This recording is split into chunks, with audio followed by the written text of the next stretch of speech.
Bonjour et bienvenue depuis le plateau de makasba.net. En tunisien, pour dire bonjour, on dit Aslama, c'est ça, Rakia? Aslama, oui.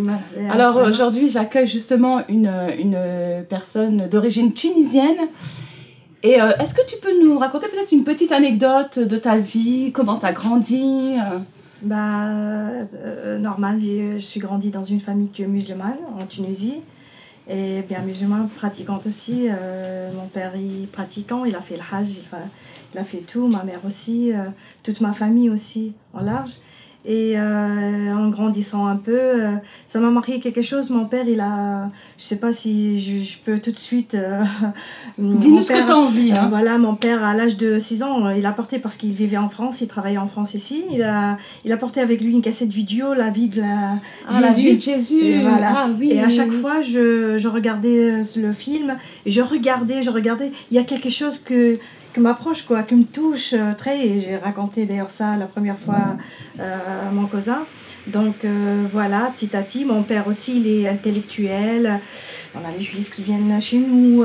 Quelqu'un de tolérant, quelqu'un d'ouvert. Voilà, d'ouvert, mais voilà. Mais cette force, cette nouvelle force que j'ai aujourd'hui. Donc ça attends, pas, oui. attends, juste j'aimerais comprendre. Oui. Donc tu as dit que tu as regardé un film, tu as été attirée par Jésus justement quand tu as vu par ce film qui s'appelle La vie de Jésus. Oui. Comment on dit en tunisien? Hayat al-Messie, Sayyid al-Messie. Voilà. Et là, quand tu as vu sa vie, qu'est-ce qui s'est passé en toi en regardant cette vidéo? C'est bouleversant, j'étais très émue et je regardais plusieurs fois. Hein. C'est pas une seule fois que j'ai regardé ce film, vraiment. Ça t'a touché? Très. Et alors, qu'est-ce qui s'est passé? Tu regardes ce film, j'imagine que tu en as parlé. Après, puisque je vivais dans une famille et un pays musulman, donc j'ai oublié. Mais ça m'a marqué cette personnalité Jésus. D'accord. Comment il était... un grand, c'est quelqu'un qui est très poli, c'est quelqu'un qui... Tu peux dire en arabe? Alors, إنسان عطوف وحنين نقول وإحنا حنين وعنده attendrissant. Voilà, عنده قيمة كبيرة والكل. Et après j'ai oublié. Mais je vous dis, la première fois où j'ai vu, j'ai entendu Jésus, c'était une cassette vidéo. T'étais petite, que mon père... J'étais petite. Et après t'as grandi, qu'est-ce qui s'est passé? Alors, c'est ici en France. Donc, tu es partie de la Tunisie, tu es arrivée en France. En France, voilà. Tu as rejoint ton papa? Non, papa il était au sud de la France. Et j'avais rencontré une femme formidable, elle s'appelait Carmen. D'accord. Elle m'a aidé à tout, ma vie, le début de mon travail, mes papiers, tout ça. Elle t'a aidé? Voilà. Et quand moi je gardais son enfant, il avait 10 ans, je le ramène à l'école et tout ça. Alors une fois je lui dis, Carmen, écoute, j'ai honte, je me sens pas très bien, je fais pas le ramadan, je fais pas ma prière, le travail m'occupe et tout ça. Elle me dit, Rakia, écoute, Dieu il n'est pas derrière la porte avec une bâton pour te punir ou faire quelque chose. Dieu c'est autre chose. Dieu il t'aime, Dieu c'est un autre amour. Alors petit à petit, tu reconnais une autre présentation de Dieu que tu avais toujours entendue. En fait. Nous savons que Dieu, ça fait peur, quoi. Dieu, c'est pénible. Dieu, mais j'ai rencontré un Dieu qui aime ses enfants, qui m'aime. Alors moi, c'est réciproque. Aussi, je me suis devenue quelqu'un fidèle à ce Dieu nouveau pour moi. Et voilà, c'était très accrochant, j'étais accrochée avec. T'es émue là, t'as envie de pleurer. Oui. Et surtout Carmen, elle a vraiment, j'aime bien cette dame. Oui. C'était, voilà, c'est elle vraiment, c'était qu'elle m'a poussée, elle m'a pas poussée, mais elle m'a raconté de Jésus. D'accord. Elle m'a raconté de l'Adra. Ça fait écho au film justement que tu avais vu quand tu étais enfant. Et elle me disait rien du tout, elle me disait prie, parce que j'étais moi loin de mes enfants, parce que mes enfants ils étaient en Tunisie, moi j'étais en France. Et je ne peux pas y aller là-bas, puisque voilà, les problèmes de papier. Tes enfants étaient en Tunisie? Oui. T'en as combien? J'ai 3. Tu les avais laissés avec leur papa? Ou la famille? Oui, moi, leur papa. Donc voilà, c'était pas facile pour moi, c'était très déchirant. Et à chaque fois, je prie. Bon, je commençais, c'est vrai, à prier l'Adra, la Sainte Marie, et après... Jésus, quand je vois le truc, le visage ou quelque chose qui me rappelle Jésus, c'était un grand amour. Je peux pas expliquer c'est quoi, c'est un grand amour vers Jésus. Voilà. Et c'est ça qui Et je prie souvent Jésus. J'étais musulmane, mais je prie Jésus aussi. Voilà, parce que je crois. cette chose, plein d'amour et plein de sacrés spirituels. Cette personne, voilà.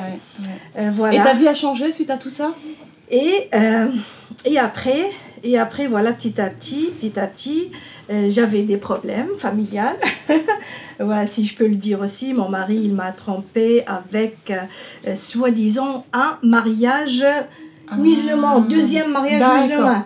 Il a pris une seconde épouse. Voilà, l'islam, il lui autorise de remarier et sans me rendre compte. Pas de se remarier, d'avoir une deuxième épouse. Voilà. De garder la première et d'en avoir une deuxième. Et voilà. Une troisième et une quatrième. J'ai commencé là où je commençais à détester cette idée. Oui. Et par la suite, la religion qui lui permet de faire tout ça. Et c'était pas bloqué comme ça. Je lui pardonnais pour sa fille, tout ça. Mais juste, je vais dire ça pour les causes, quoi. Si je vais pas vraiment... vas-y. Et l'année suivante, il a posé plainte contre moi en Tunisie, se disant que je suis chrétienne. Je suis devenue chrétienne et je voulais faire la même chose pour ma fille. Ah, que tu voulais convertir ta fille. Voilà. Il t'a accusé.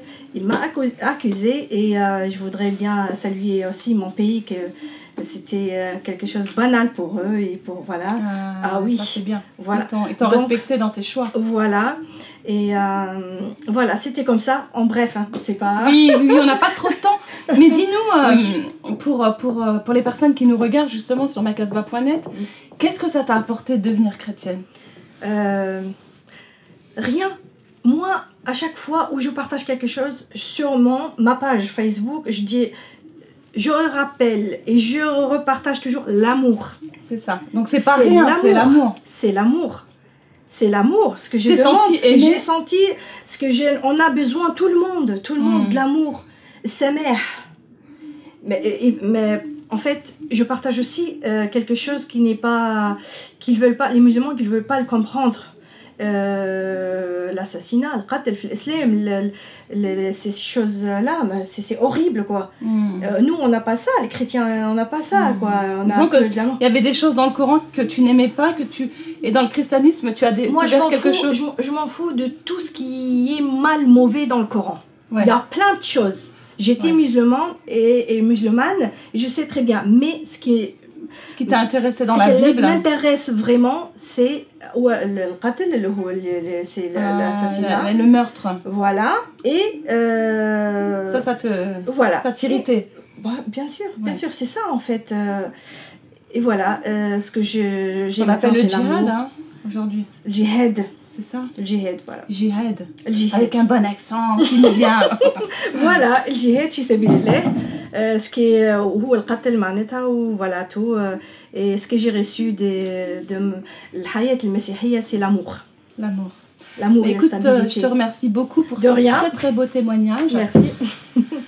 L'émission arrive à sa fin. Est-ce que tu veux en 2-3 mots dire quelque chose aux personnes qui nous regardent? Est-ce que tu as un message à leur envoyer? Tu peux t'adresser à la caméra. Tu peux la regarder. Voilà, je dis à tout le monde, toute l'humanité, musulmane, chrétienne, juive, athée, tout. On vous aime. Jésus nous a apporté l'amour. Sa mère, si vous me comprenez. Voilà, et il faut vraiment choisir la vie qui est pleine de l'amour, de joie, et faire comprendre, essayer de comprendre c'est quoi une vie pleine de sainteté et voilà. Dans la Bible, hein. On peut trouver ça dans la Bible. Et voilà, je ne veux pas dire plus pour ne pas... De toute façon, on n'a pas le temps. Donc, merci beaucoup pour ton témoignage. Je te fais un petit bisou. Merci. Et on vous aime tous, ça, et on vous aime tous. D'avoir partagé ton cœur. Et on vous retrouve très bientôt dans macasbah.net.